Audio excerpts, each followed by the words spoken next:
Hello there everybody, I'm Jorge Varela for thebuttonsmashers.com and here is our video review of Loading Human Chapter 1 for PlayStation VR. So the short version of our review goes like this. I hated this game at the beginning, but now I like it, and I absolutely want to play the other episodes. The initial tutorial is rough, and the controls take a bit to get used to, but give it some time and things will flow just fine. The story is intriguing enough, and the environments are fun to explore, so if you're looking for a Gone Home-ish narrative-based VR game, then this is the one to get. And so the long version of the review goes like this.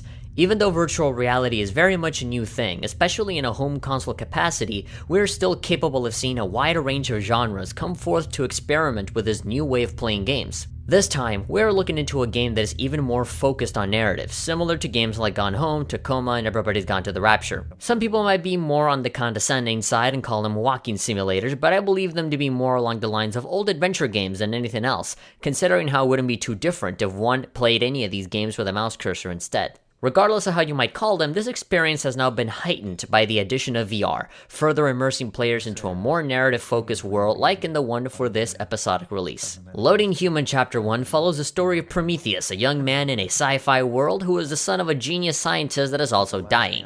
Because of this, you are now tasked to go out into space to look for a powerful source of energy called the Quintessence. The entirety of this first chapter takes place in the base in Antarctica, in which Prometheus prepares for his mission. Along the way, he comes across a handful of other characters that he will have simple interactions with.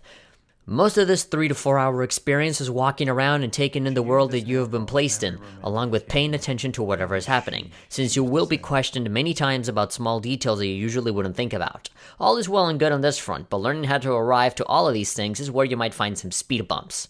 The control scheme for Loading Human is a rather peculiar one, in which you have to use both PlayStation Move controllers to move to where you want to go.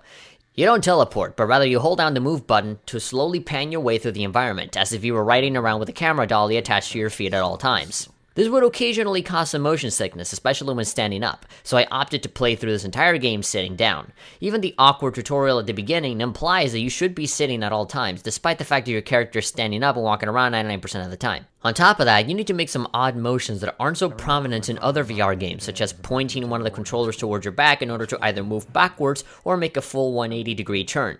There is also another one where you need to turn to one side, then tap the move button while pointing at that direction in order to have that be your new forward, to which then a giant arrow appears in front of you in an attempt to help you correct yourself. During my first hour playing with such a control scheme, I felt incredibly disoriented and lost awareness of where I was most of the time. Eventually, I did get used to it and started to flow much better over time, but I can definitely see a lot of people out there getting frustrated and giving up. The tutorial that teaches you all of this feels very clunky and out of place, even though they assigned a story-specific date to this segment of the game during a very long loading screen. It is never referenced and feels incredibly detached from everything else that exists in this game. This left a very bad impression on me at first, especially when I booted the game up for the first time where none of the buttons worked and I had to reset the whole game again. It truly was a struggle to start playing, but as soon as that obstacle has been overcome, things start to get much more interesting. After acquainting yourself with how to move around, you can actually start to play, in which you can interact with practically everything in this good-looking environment. You will be met with various situations like finding key cards, solving a few puzzles, and piecing together clues that can explain certain events that you weren't able to see happen. This mechanic in particular is a little strange and very similar to the tutorial in that it feels very detached to everything else. For example, when talking to one of the characters, you begin to talk about tea and how it was made, to which then the whole game stops and suddenly turns into a Tron-like environment where you have to literally connect virtual dots in the room you are in to figure out what elements were used for the tea to be made. This can be pretty fun most of the time, but I still find it strange how there is no explanation for this happening.